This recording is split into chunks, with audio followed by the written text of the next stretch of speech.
প্রেমিকেরা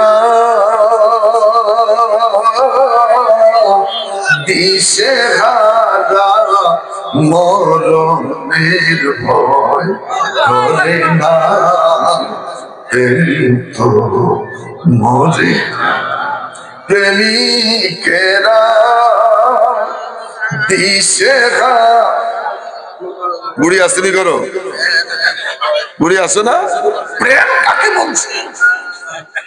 এখন আর যৌবনের চর্চা নাই, বুড়া বুড়ি দুইজন মা বাপ ভালোবাসার বন্ধন গল্প কইরা সময় কাটায়। আমার যুবক বাবারা রে, বিয়ের শুরুটা হলো যৌবনের চর্চা,